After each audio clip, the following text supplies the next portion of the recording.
galera do Senac! Eu sou a Luísa Landroni e eu sou a Dene Simões. E nós estamos aqui para falar sobre comunicação audiovisual. Você sabe o que é comunicação, Luísa? Sim, é a habilidade que todos nós temos para nos expressar e que nos diferencia dos outros animais. E o audiovisual, onde é que entra nessa história, Luísa? O audiovisual é todo meio de comunicação que se utiliza de componentes visuais e sonoros, e o estudo desse assunto é fundamental para quem quer ser radialista. E para ser radialista, a gente tem obrigação de saber que se antigamente a notícia era transportada a cavalo, hoje ela dá a volta ao mundo em fração de segundos. Esse é o resultado dos avanços científicos em todas as áreas do conhecimento e também na comunicação. Mas como foi que as pessoas começaram a usar os meios de comunicação? A história dos meios de comunicação praticamente se confunde com a história do homem. Não sei se você sabe, mas o homem começou a se comunicar no tempo das cavernas. É mesmo? E como eles se comunicavam? Os seres humanos se entendiam por gritos e gestos, mostrando intenções e indicando objetos. Bom, então a fala foi o passo inicial na história dos meios de comunicação? Sim, isso mesmo. Depois a linguagem falada evoluiu para a escrita e não demorou muito para aparecerem os primeiros meios de comunicação impressos. Você deve estar falando do jornal. Quando é que foi que surgiu o primeiro jornal? Dizem que os primeiros jornais apareceram lá na Roma Antiga, quando o imperador Júlio César começou a divulgar seus feitos para a população romana. Isso foi na Roma Antiga, mas e os jornais modernos como os de hoje? Sim, os jornais tipográficos, você quer dizer. Esses jornais surgiram pela associação de vários elementos, como o papel, a tipografia e o correio. Mas a união da impressão tipográfica e do jornalismo foi um processo que demorou bastante, porque os jornais eram feitos à mão no começo e saíam apenas de vez em quando. Na verdade, o primeiro jornal impresso do mundo foi o Weekly News, da Inglaterra, criado em 1622. E no Brasil, quando surgiu o primeiro jornal? No Brasil, a imprensa escrita começou a se desenvolver a partir da chegada da família real, em 1808, quando o nosso país foi elevado a Reino Unido. É verdade. E o primeiro jornal impresso no Brasil foi a Gazeta do Rio de Janeiro. Pois é, esse foi um breve resumo sobre a história do jornal impresso. Mas ainda tem muita coisa antes de chegar no rádio, o meio de comunicação que mais nos interessa. É verdade, mas agora vamos falar do telégrafo. O que é um telégrafo mesmo? O telégrafo é um aparelho que transmite mensagens à distância.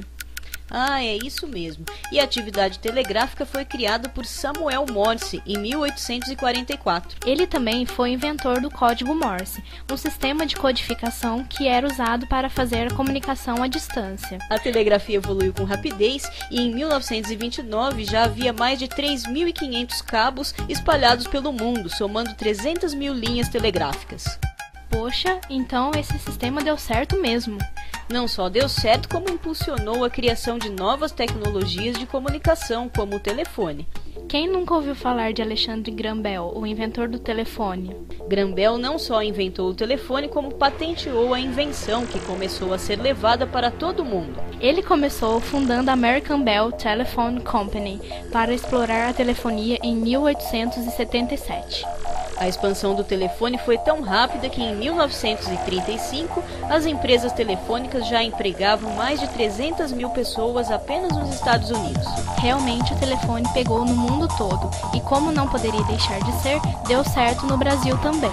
O telefone chegou ao Brasil praticamente na época em que foi inventado, no século retrasado, e ultrapassou os 10 milhões de aparelhos na década de 80, consolidando-se com um sistema de fibra ótica. Hoje, o Brasil é um dos países que tem o maior número de telefones por habitante. É verdade, são 217 bilhões e 300 mil aparelhos de telefones celulares no Brasil, ou seja, mais de um por pessoa.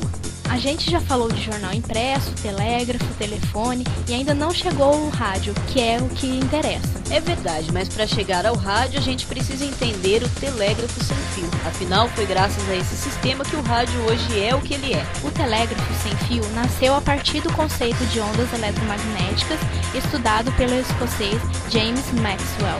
Nesse sistema, o fio do telégrafo foi substituído pelo uso das ondas eletromagnéticas, que no começo tinham alcance de apenas 20 metros de distância.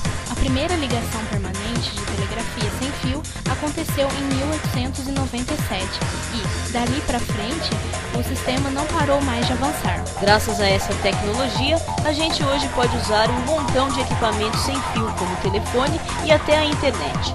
Mas quando é que o rádio começou a funcionar? Tudo começou com a teoria das ondas eletromagnéticas de Maxwell, que a gente viu lá no telégrafo sem fio.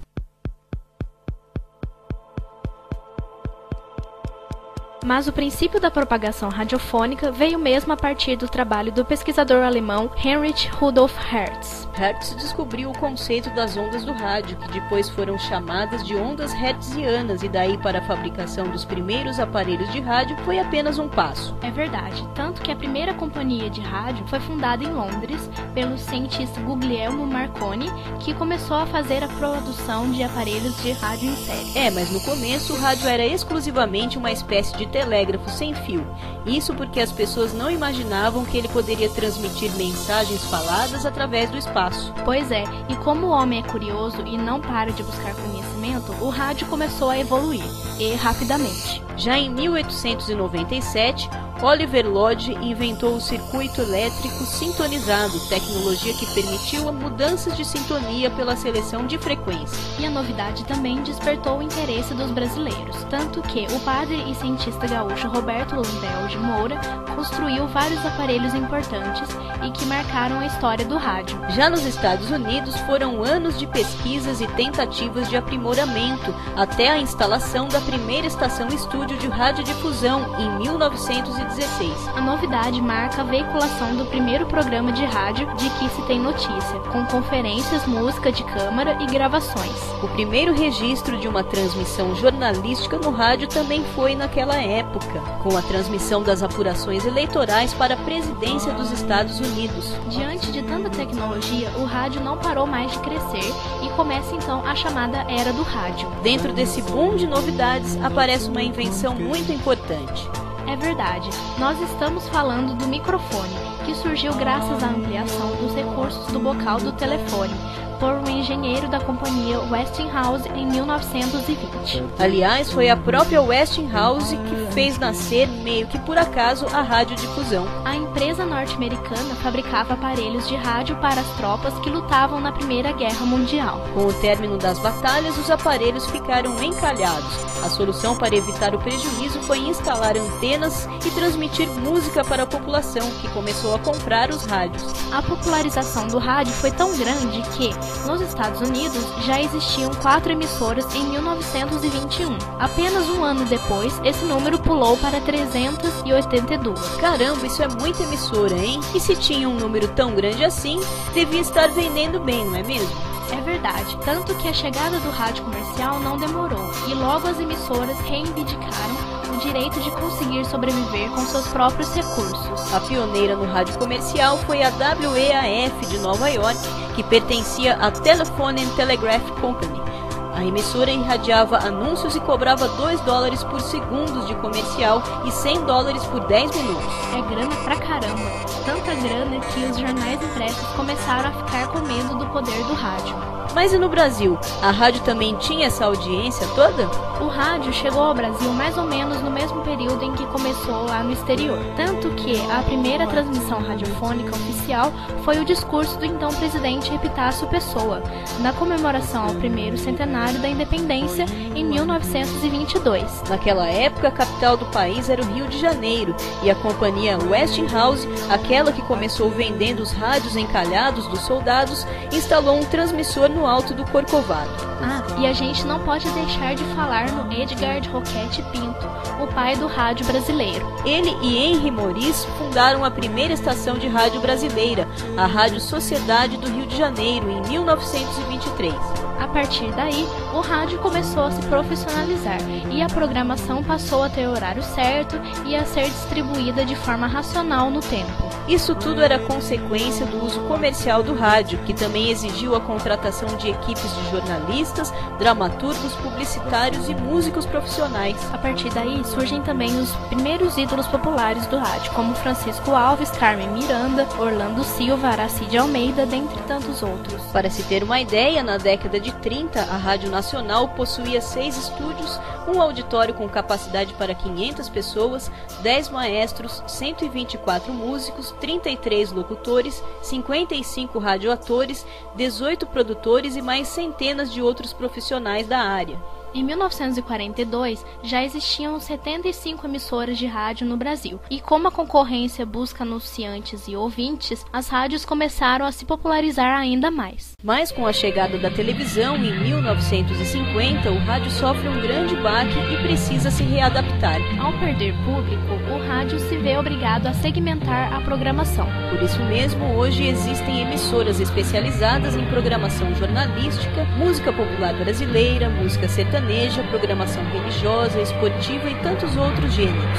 Além das emissoras segmentadas, as rádios têm horários específicos para veicular programações direcionadas. Após todas essas adaptações, o rádio conseguiu não só sobreviver, como manter as verbas publicitárias em 5% do total. Além disso, o rádio continua sendo um dos veículos preferidos do brasileiro, porque é livre, gratuito e democrático. O rádio é também o companheiro inseparável de grande parte da população. Do empregado que segue rumo ao trabalho, do estudante que se dirige à escola, do motorista que está preso no engarrafamento e quer saber das condições de trânsito, e até mesmo do boia fria, que começa o dia às 4 da manhã e vai dormir às 7 da noite. Afinal, o rádio é o motivo de todos estarem aqui hoje.